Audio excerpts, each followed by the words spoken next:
Assalamualaikum warahmatullahi wabarakatuh. Alhamdulillahi wassalatu wassalamu ala rasulillah amma ba'du. Alhamdulillah, sahabat konten Islam yang berbahagia, jumpa lagi di channel ini. Semoga kita semua dalam keadaan sehat walafiat dan Allah lancarkan puasa di tahun ini. Di video kali ini kita akan mendengarkan tausiah dari Ustadz Felix Xiao membahas tentang penyakit riba atau manusia-manusia yang bermain riba. Bahkan Allah dan Rasulullah mengancam memerangi yang bermain riba.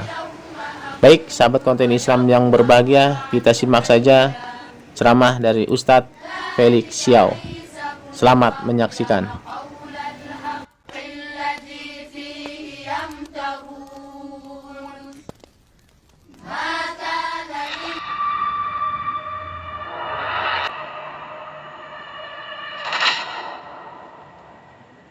Perang sama Allah dan Rasul. Jadi saking ngerinya, riba ini diancam perang sama Allah dan Rasul, dan kita nggak akan mungkin menang perang melawan Allah dan Rasul. Dan riba ini dalam salah satu hadis disampaikan bahwasanya dosanya yang paling ringan seperti menyetubuhi ibu kandung sendiri.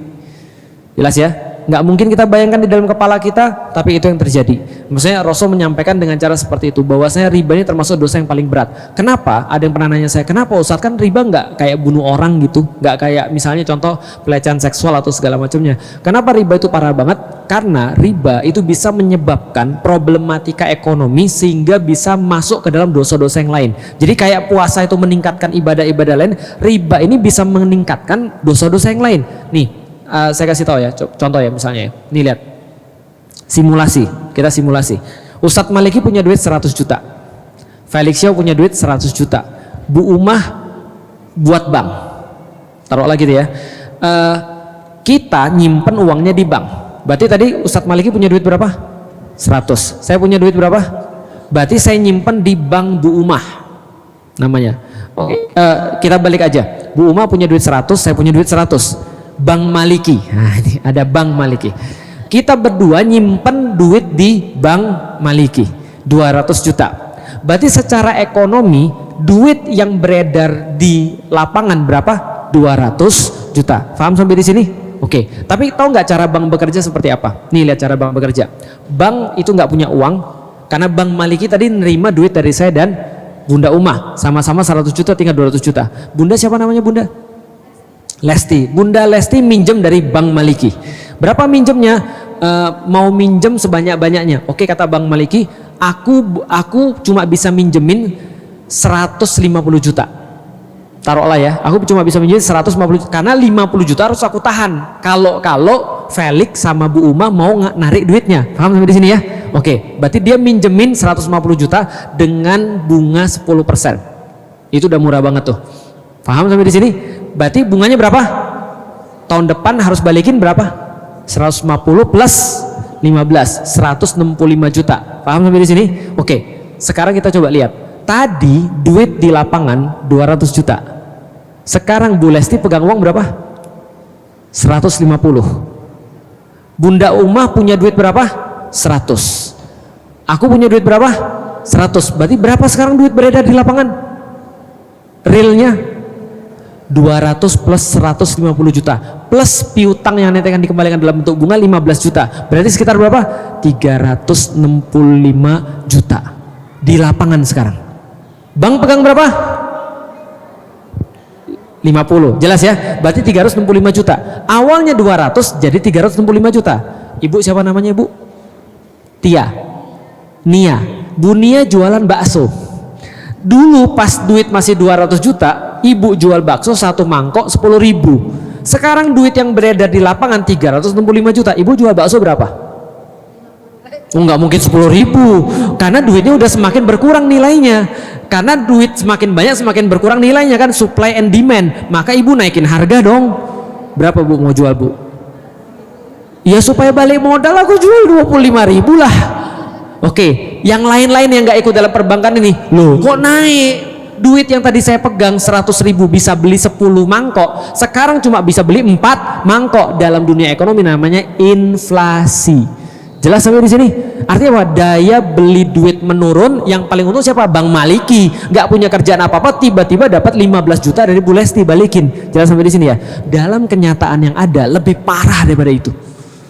Makanya kenaikan barang-barang, lalu kemudian buat kriminal, buat orang kemudian semua yang minjem kemudian jadi foreclosure, nggak bisa bayar, diambil kemudian ininya, usahanya dan segala macam. Ini kerusakannya parah, dan ini udah diketahui dari zaman Rasulullah. Bayangin ya, tahu kafir Quraisy? Tahu kafir Quraisy? Kafir Quraisy itu salah satu usaha kayanya adalah riba, adalah minjemin kemudian balik dengan duit lebih banyak. Tapi ketika mereka memperbaiki Ka'bah, ada orang yang paling kaya di antara mereka, namanya Walid bin Mughirah, bapaknya Khalid bin Walid, bilang gini, guys, kita kan lagi renovasi Ka'bah nih ya guys, gua tahu harta lu ada yang haram, ada yang enggak. Nah, untuk renovasi Ka'bah jangan pakai harta haram. Jelas sampai di sini? Berarti mereka kalau harta-harta dari riba tuh mereka nggak pakai untuk apa namanya, renovasi Ka'bah. Itu orang kafir Quraisy. Berarti bagi orang kafir Quraisy, riba itu uang baik atau uang jahat? Jelas sampai di sini. Oke, sekarang aku mau ngasih tahu tentang Islam. Islam tahu persis bagaimana kerusakan riba. Maka Allah dan Rasul keras banget dengan riba. Siapa yang diancam? Ada 4 orang. 1, yang memberi riba. 2, yang memakan riba. Yang ketiga, yang mencatat transaksi riba. Yang keempat, yang menjadi saksi daripada transaksi riba. Bagi 4 ini saya nggak punya sesuatu kayak peringanan. Saya nggak bisa bilang tetap boleh, enggak, saya nggak bisa bilang begitu. Maka ketika saya ngisi di bank, itu yang saya bilang. Saya bilang 4 ini nggak boleh.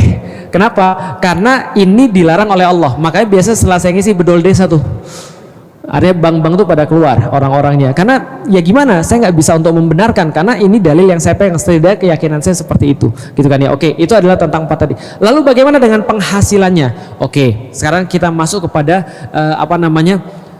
Ada seorang anak, bapaknya pegawai bank, lalu kemudian dia kuliah. Waktu itu kita tanya pada ustadz kita, gimana hukumnya bapak kita kerjanya nggak halal, misalnya salah satu misalnya kerjaan misalnya kayak di bank yang 4 tadi, lalu dia punya penghasilan untuk biayain anaknya. Maka jawabannya sederhana, yang tanggung jawab bapaknya, uangnya yang dia dapat itu adalah dari usaha yang diharamkan oleh Allah, tapi ketika dia pakai itu bukan tanggung jawab anaknya. Jelas sampai di sini? Jadi anaknya nggak ada tanggung jawab di situ, karena di antara penghasilan bapaknya selain daripada sesuatu yang haram, ada yang halal juga kan, yang dia lakukan menghabiskan waktu, lalu kemudian untuk sesuatu yang lain kan bukan hanya riba doang. Jadi itu adalah urusan bapak ibunya, bukan sama anaknya. Nah sekarang kalau ada suami kita atau kita sendiri yang kemudian terlibat dalam perkara-perkara yang haram, misalnya kerjaan-kerjaan yang haram, pertama yang saya sarankan adalah minta kepada Allah ampun banyak-banyak. Minta pada Allah ampun banyak-banyak, istighfar banyak-banyak. Dengan istighfar itu Allah akan kasih jalan keluar. Allah akan kasih jalan keluar. Istighfar pada Allah banyak-banyak, niatin, ya Allah mudahkan saya untuk cari pekerjaan yang halal, insya Allah. Yang kedua, tetap banyak-banyak belajar. Jangan ketika kita tahu bahwasanya ini adalah haram, lantas aku nggak mau datang ke pengajian lagi. Lah, bapak ibu mau nggak datang ke pengajian, tetap hukumnya haram. Bisa dipahami ya? Datang ke pengajian, sehingga lama-lama hati kita menjadi semakin yakin dengan janji Allah bahwasanya kalau kita meninggalkan sesuatu karena Allah yang haram, Allah akan gantiin dengan sesuatu yang lebih baik. Yang ketiga, didik keluarganya supaya keluarganya siap dengan keputusan terbaik yang akan diambil. Karena ada orang yang nggak melakukan ini, ujung-ujungnya dia cuma main keluar-keluar aja, keluarganya kacau. Akhirnya dia bilang, enggak, ini demi Allah. Ya demi Allah betul, tapi keluarganya dididik dulu dong.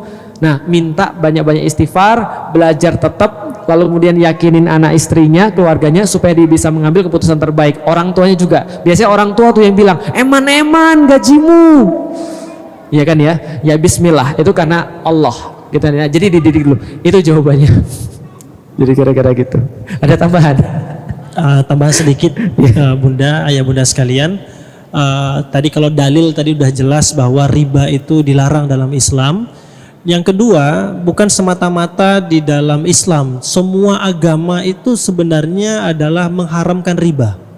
Ya, semua kitab suci itu mengharamkan riba. Yang kedua, riba itu adalah cara untuk menjajah seseorang. Jadi cara menjajah seseorang itu adalah dengan memberikan hutang dan diikat dengan riba. Kenapa? Karena dengan riba itu seseorang yang berhutang dengan riba itu akan selalu terikat dan tergadai dengan yang memberi hutang, ya. Dan ditambah lagi, ya, kata Allah dalam Al-Quran, kalau sudah tahu itu haram, sudah diperintahkan untuk ditinggalkan, tetapi masih juga mengambil, memberi atau menjadi saksi atau mencatat transaksi riba, kata Allah, sampaikan kepada dia, Allah dan Rasul akan memeranginya. Dan Allah dan Rasul memerangi kita itu dengan aspek-aspek yang kita nggak tahu. Contoh, mohon maaf, diantaranya adalah, saya sering beri contoh, ada orang per bulan penghasilannya 10 juta. Tetap anaknya 5 misalkan, penghasilannya hanya 10 juta. Tetapi setiap bulan anaknya bisa makan, sekolahnya terbayar, semuanya sehat, bisa sedekah, bisa nabung, bisa ibadah, bisa ikut pengajian. Ada orang yang penghasilannya per bulan 100 juta. Anaknya, mohon maaf, mungkin cuma 1, tetapi 100 juta ini mungkin ada yang keliru pendapatannya dari yang haram. Tetapi setiap akhir bulan selalu hutangnya bertambah, penyakitnya mungkin selalu terus diuji, sulit ibadah, suami istri sering cekcok. Ini artinya bisa jadi ada perang melawan Allah, ada keberkahan yang dicabut oleh Allah. Ingat, keberkahan itu harus dikejar lebih utama, bahwa keberkahan itu adalah ziyadatul khair. Bertambahnya nikmat, bertambahnya rizki, bertambahnya harta harus diikuti dengan bertambahnya tumakninah, bertambahnya tenang kita beribadah, bertambah baiknya suami istri, bertambah akurnya dengan keluarga, bertambah baiknya dengan sanak famili, dan mudah-mudahan harta itu bersumber dari yang halal.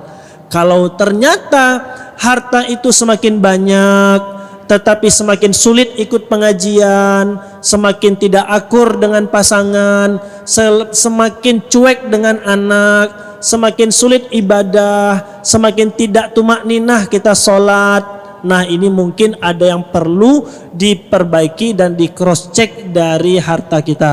Terutama apa? Ya, memang riba, kata para ulama, telah aku buka Al-Quran, telah aku buka kitab-kitab, tidak ada dosa yang lebih mengerikan daripada dosa riba tersebut. Mudah-mudahan saudara kita yang masih terlilit atau berinteraksi dengan riba, Allah kuatkan imannya, Allah banyakkan ilmunya, dan kemudian keluarga mendukungnya, dan kemudian mendapatkan rezeki yang lebih luas dan lebih berkah. Amin, amin. Ya Rabbal Alamin. Karena Ustadz Maliki juga ada di grup pengusaha, ya, pengusaha anti riba juga dia, sehingga banyak berusaha dengan kayak gini-gini. Jadi nanti bisa juga mungkin dikasih kajian tentang riba juga kali.